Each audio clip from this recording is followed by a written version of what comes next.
Sëriñ Mbàkke Madina ko daa def ci bis bu set. Madina service jóg taxaw tem ngir ànd ak yéen si lépp lu ngeen am comme programme moo leen di yembal location ak i couverture audiovisuelle bi ngeen bëggoon da ngeen amoon événement religieux ngeen également bëgg def couverture jëm si wàllu politique fait de société xew-xew bu mën a doon ngeen am annonce ngir mën a célébrer mariage baptême wala événement bu mu mën a doon taamu leen Madina service dañuy def ay reportage ay publi reportage ay documentaire spot publicitaire maanaam daal lépp lu ngeen itteewu ngir fësal seeni produits wala ngeen di fësal seen événement ak si ngeen ak Madina service yamuñu foofu de da ngeen bëggoon def location écran plat ngir seen ay événement ay vidéo yu leer wala ko son yu mucc ayib couverture bu impec ci ay matériel dernière génération à mbokki Dakar ak li ko wër lépp mbokki Sénégal taamu leen Madina service le meilleur de la couverture en audiovisuel boole ko location de matériel woote leen gaaw 77 873 74 35 wala 76 567 88 42 ngeen di si ànd ak personnel bu professionnel dynamique liggéey leen ci anam yi ngeen ko bëggee rek ngeen kontaan ak Madina service c'est les professionnels de l'événement. Sëriñ Mbàkke daa def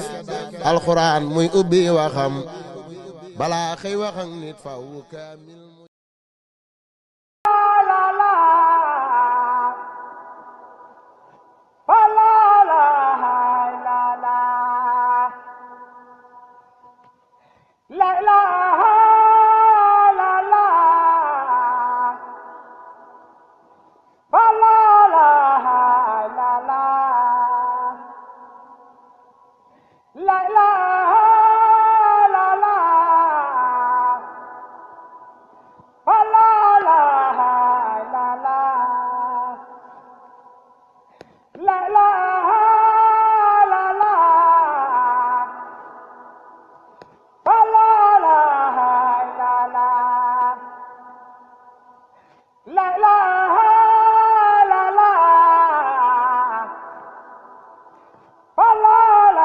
sunu wasila Cheikh Ahmadou Bamba te di delloo njukkal Cheikh Ibra mi nga xam ni mooy buntu yoon wi te muy jëmm joo xam ni lépp lu waay bëgg ci yoon wi bëgg ko ci Serigne Touba jaare ko ci Cheikh Ibra moo gën a gaaw. dëgg la sëñ Cheikh Khady ñoo ngi lay sant di la gërëm ci lii nga xam ni jëf la joo xam ne danga nu cee boole ngir bëgg rek ñu jariñoo ci sëriñ bi. dëgg la yow day man day mën naa seede ni tey bu Cheikh Ibra dellu si woon am naa yaqin ni ci yow lay dal. Allahu akbar ndax lii nga defal Cheikh Ibra ci capital bii te boobaak léegi mu mat ñaar fukki at ak juróom-ñaar ñu tàmbale woon ko ca Parcelles. lii wan na ni moom lu nu nangu la. dëgg la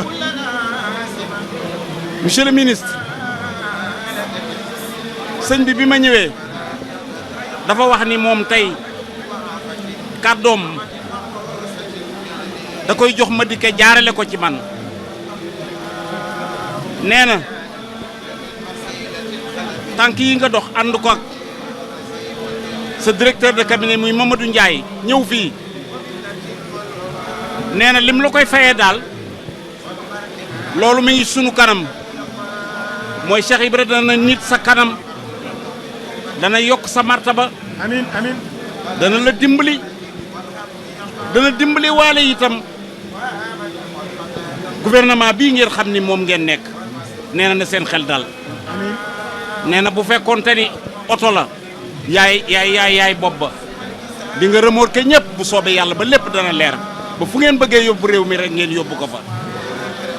ma dikkee nag ne woon na ma seereel la cofeelam ci yow nee na rakkam nga waaye jox nga ko cër ba mu mat sëkk te Mamadou Ndiaye mii seere la ci moom Mamadou Ndiaye nag defe naa ni ku doon rëbb ma dikkee boo ko gisee bu yoboo nga xam ni léegi nga gis rab wa ngay rëbb. nanu àndandoo kon sant bu baax sëriñ bi delloo njukkal sëriñ Touba ma dikkee dafa am yoon wu ko bett mu dem ca moo tax tey jii teewul waaye ci suba ba léegi mi ngi woote xelam ak xolam lépp mi ngi fii ndax jëmm jii di sëñ Cheikh Khady nee na ku ànd ak moom la nee na ku ko dimbali la nee na ku ko jàppale la nee na mu amul fayam lim ko mën a fayee daal mooy di ñaan sunu borom ci barke Serigne Touba ak Cheikh Massamba mi sunu wasila ak ci barke maamam Cheikh Ibra mu yàgg fi lool te wér sëriñ bi jërëjëf dañuy gàttal ndax daayira yi danoo bari te mbooloo mi dafa takku. wa rahmatullahi taala wa barakaatuhu. mbooloo mi monsieur le ministre nee na asalaamaaleykum wa rahmatullah. sëñ Cheikh Khady maa ngi lay ziyaare bu baax. ne Serigne Cheikh Khadim Fall mi ngi lay ziyaare bu baax. di la ziyaare ci turu sunu président sunu kilifa le président de la république ak le premier ministre. ne mi ngi lay nuyu ci turu président de la république ak ci turu premier ministre Ousmane Sonko. di la nuyu it di la ziyaar aussi ci turu le général Jean Baptiste Tine bi nga xam ne mooy ministre de l' intérieur. ne di la nuyu tamit ci turu Jean Baptiste Tine mi nga xamante ni mooy ministre de l' intérieur. sànq ci ngoon rek bi ñu nekkee palais ci cahier de doléance yi président doon jël doon recevoir maa ngi ci doon waxtaanaat ak moom mu rafetlu ko lool am yéene lool ne def ko mbir moo xam ne mbiru état bi la nga xam lépp lu diina nekk rek état bi da ciy def yitteem. waaw ci anam boobu nag ñu ñëwaale it ci turu bopp ndax yàlla dafa dogal jàpp nañ ne lépp loo xam ne ñu ngi koy def ci yoon wi rek ñun en tant que murid buñ ci ñëwee dinañ ci am ñaari taxawaay taxawaayu état bi naam waaye taxawaayu taalibe ndax maam Cheikh Ibrahima Fall mën nañ wax ne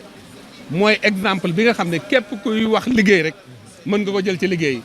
rawatina nag bis bii nga xam mooy fête du travail bi nga xam ne mooy 1er mai. kon sëriñ bi ñun jàpp nañ ne ñëw bi ñu ñëw dañoo ñëw naam ci turu état bi waaye dañoo ñëw it ci anam bi nga xam ne ñun fas yéene nañu ko di liggéeyee fii ci gouvernement bi ndax le président de la république ak le premier ministre liggéey la ñu woote te bu yàggul gis nañ taxawaay bi nga xam ne moom la xalif général des Baye Fall jëwriñu xalif général des Baye Fall waxoon bi président Diomaye demee Touba ci liggéey bi nga xam ne bu ñu ko defee rek am nañ yaakaar ne lépp dinañ ko am ci développement. kon sëriñ bi jàppal ne bis bii ñu ñëw nii kon dafa dëppoog bëgg-bëggu président bi muy liggéey la woote yéen ngeen woote 1er mai di bésu liggéey kon ñu xam ne lépp loo xam ne dafay jëmale réew mi ci kanam rek mënul génn liggéey. ba tax na ñun sunu wàllu bopp ci gouvernement bi jàpp nañ ne lépp lu ñu war a def rek ci luy dooleel liggéey ak luy dooleel yoon wi nga xam ne moom la maam Cheikh Ibrahima Fall tracé muy yoonu liggéey ndax wax nañ ne mooy buntu mooy baabul muridin te ku ne buntu xam ne kenn mënul day dugg ci kër te jaaroo ci buntu bi te Cheikh Ibrahima li mu incarné woon moom mooy liggéey ak humilité ku nekk xam nga ne Baye Fall mooy école bi ñuy jànge humilité nag mooy oyof mooy doon ak taalibe ba tax na ci anam boobu jàpp nañ ne réew mi ci boppam war nañ jël exemple ci li nga xam ne yéen a ngi koy doxal mu jëm ci wàllu humilité mu jëm ci wàllu liggéey ngir Sénégal yëpp xam ne mënuñu développer réew mi te jaarale wuñ ko ci liggéey jaarale wuñ ko ci oyof jaarale wuñ ko ci bëggante ndax loolu it bokk na ci li nga xam ne maam Cheikh Ibrahima Fall da koo incarné maanaam maam Cheikh Ibrahima mooy ki nga xam ne bu ñuy wax servilité maanaam nangoo jël sa lépp joxe ko moom mooy bunt bi ba tey ba tax na bu ñu bëggee Sénégal développé kon nañ jànge ci li nga xam ne moom la fi maam Cheikh Ibrahima bàyyi bis bii comme bisu liggéey la bis bi ñuy màggale liggéey it mu tombeek bis bi ñu jàpp ne it école bii ñu ñëw tey muy école maam Cheikh Ibrahima Fall di baabul muridina di école xidma ndax xidma mënul am te liggéey amut kon nañ jàpp ne daal dañ fee ñëwal suñu bopp naam waaye dañ fee ñëwal surtout gouvernement bi ndax gouvernement liggéey la loolu la président woote loolu la premier ministre woote te ci loolu lañ fas yéene di dox suba ak ngoon guddeeg bëccëg kon jàppal ne sëriñ bi kàddu yi lañ mën doon a ñàkk dugal ci ziar bi waaye di wax ne daal fas yéene nañu ànd ak yéen ci liggéey bii ñu denc ci bépp anam nag ba nga xam ne Sénégal day jëm ci kanam te mënul jaar fenn fu dul ci liggéey bi ngeen woote jërëjëf asalaamaaleykum wa rahmatullah. Bon, je voudrais peut-être souligner l'importance et le caractère symbolique de cette journée qui coïncide avec la fête du travail. Comme nous le savons, le 1er mai est la célébration du travail. Et dans ce pays, on a la chance d'avoir Mame Cheikh Ibrahima Fall, plus connu sous le nom de Baboul Mouridina, qui incarne à la fois le travail, mais également la servilité. Qui dit servilité dit humilité. Mais surtout, l'acte fort qu'il a posé dans l'histoire du Sénégal, notamment par le culte du travail qu'il incarne, mais aussi par son dévouement et son amour pour cette nation. C'est la raison pour laquelle je voudrais particulièrement magnifier cette invitation à cette journée au nom du président de la République, au nom du Premier ministre et au nom du ministre de l'Intérieur qui est chargé des cultes. Et à ce titre, je dois dire que c'est avec beaucoup de satisfaction que je me retrouve ici devant Serigne Cheikh Khady Fall pour à la fois représenter le gouvernement, mais aussi pour y être en tant que talibé mouride. Nous savons que c'est à travers l'action de grâce, le culte du travail, qu'on obtient l'agrément de Dieu à travers Cheikh Ahmadou Bamba Khadim Rassoul. Et à ce titre, je réitère mes ziars et mes salutations les plus déférentes à Serigne Cheikh Khady Fall pour cette initiative qu'il a entamée depuis très longtemps, mais également de lui demander de transmettre les salutations de son Excellence le Président de la République, le Premier ministre et l'ensemble du gouvernement au Khalife général des Baye Fall. Je prie que cet événement puisse être parmi les plus grands événements religieux et qu'on puisse la célébrer encore des années et des années l'année prochaine, Inch'Allah. Ce sont ces mots-là que je voudrais proférer tout en vous renouvelant notre satisfaction par rapport à cette invitation. Il a marqué son temps par cette innovation, parce que c'est une véritable innovation. Mais c'est peut-être qu'on n'a pas assez compris le sens de l'œuvre de Mame Cheikh Ibrahima Fall. Parce que Mame Ibrahima Fall, il incarnait à la fois le temporel et le spirituel. Parce que tout le monde sait que Mame Cheikh Ibrahima Fall est un homme de Dieu. Mais le temporel, il l'a incarné par le culte du travail. Et ça, c'est dans le sens de l'éducation des prophètes que Cheikh Ahmadou Bamba a enseigné, de prier Dieu comme si on devait mourir demain, mais également de travailler comme si on ne devait jamais quitter ce monde. Et c'est en ce sens que rien ne sort de la spiritualité. Donc le stade, même si on y pratique du sport, ce sport doit servir pour la spiritualité. Donc au-delà de tout, c'est la spiritualité. Et par conséquent, qu'on y fasse du sport et qu'on vient maintenant faire célébrer une journée empreinte de spiritualité me semble extrêmement important en termes d'innovation, comme vous l'avez bien dit. sëriñ bi nee na mi ngi nuyu monsieur le ministre nuyoo bu kawe waaye nag di ko jox nuyoo xalif général des Mourides Cheikh Mouhamadoul Mountakha ak nuyoo xalif général des Baye Fall sëriñ Amdi Khady Fall di xalifab Mame Cheikh Ibrahima Fall mu jaarale nuyoo boobu ci sëriñ Abdou Rokhaya Fall xalifa sëriñ Momar Talla Fall ndax ñoom kat sëriñ bi lépp lu ñuy def lu ne ci seen ndigal ak seen kilifteef lañ koy def kon ñu ngi lay jottali monsieur le ministre nuyoo kilifaam yooyu di la sant nag di la gërëm di la yóbbante ak cant ak ngërëm ci kilifa yi li la fi yabal président de la république monsieur Bassirou Diomaye Diakhar Faye ak monsieur le premier ministre ak ministre de l'intérieur di la wax ni soo demee nga jottalal ma leen ni leen seen ndaw yi nga xam ne ñoo leen féete suuf ñu jox leen ndigal ngir ñu taxawul leen nit ñi dana ci joxe ak cantam te yàlla itam seede ko di wax ni gouverneur de la région de Dakar muy gouverneur Kàdd ak adjoint ak préfet bu Grand Dakar ak sax préfet bu Dakar buñ defee CRD lépp loo xam ne sëriñ bi soxla woon na ko sàkku woon ko ci ñoom te loolu war a doon taxawaayu état sëriñ bi nee na lépp mat na nee na daana mat nag waaye matin wii moo rëy loolu ci moom ndax biñ ko tàmbalee bi CRD bi jàllee ba tey jii nii nee na la corps urbaine muy commandant de la corps urbaine ak ko commandant bi nekk fii ci police yi jëppal waxtu wu nekk ak sous-préfet ñu ngi koy woo di mag di ko laaj li manqué ak li manqué wul yàlla nag dogal na lépp mat na kon nag ministre ñu ngi lay jottale ak cant ci seen ndaw yooyu nee na nga jàllaleel ko ci kaw bu loolu jàllee nag ñi ngi sant nag monsieur le ministre ci sab ñëw ndax ñëwin wi ndax col gii nga sol am na kat lu muy jëmmal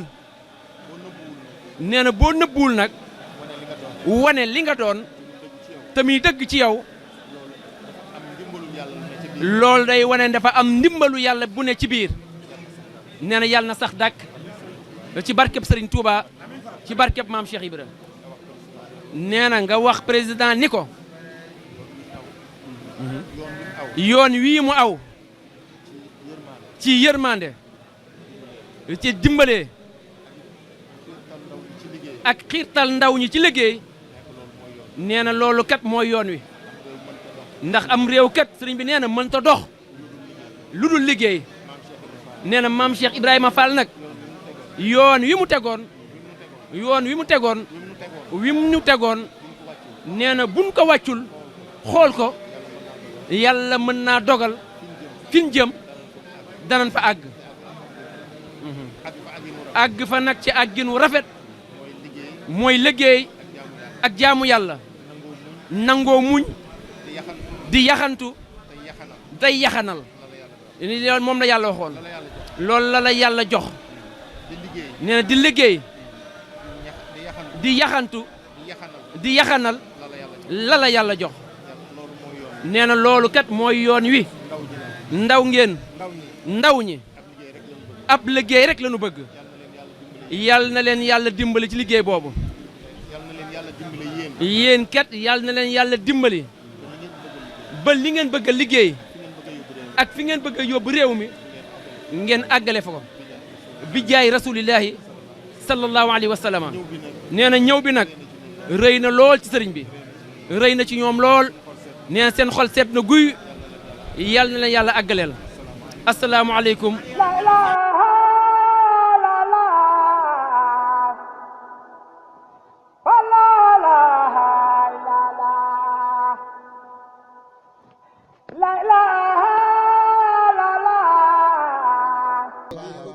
balaa xëy wax ak nit faw kaamil Sëriñ Mbàkke Madina ko daa def ci bis bu set. Madina service jóg taxaw tem ngir ànd ak yéen si lépp lu ngeen am comme programme moo leen di yembal location ak i couverture audiovisuelle bi ngeen bëggoon da ngeen amoon événement religieux ngeen également bëgg def couverture jëm si wàllu politique fait de société xew-xew bu mën a doon ngeen am annonce ngir mën a célébrer mariage baptême wala événement bu mën a doon taamu leen Madina service dañuy def ay reportage ay publi reportage ay documentaire spot publicitaire maanaam daal lépp lu ngeen itteewu ngir fësal seeni produit wala ngeen di fësal seen événement ak si ngeen ak Madina service yamuñu foofu de da ngeen bëggoon def location écran plat ngir seen ay événement ay vidéo yu leer boole ko son yu mucc ayib couverture bu impact ci ay matériel dernière génération à mbokki Dakar ak li ko wër lépp mbokki Sénégal taamu leen Madina service le meilleur de la couverture en audiovisuel boole ko location de matériel woote leen gaaw 77 873 74 35 wala 76 567 88 42 ngeen di si ànd ak personnel bu professionnel dynamique liggéey leen ci anam yi ngeen ko bëggee rek ngeen kontaan ak Madina service c'est les professionnels de l'événement. Sëriñ Mbàkke daa def alxuraan muy ubbi waxam balaa xëy wax ak nit faw kaamil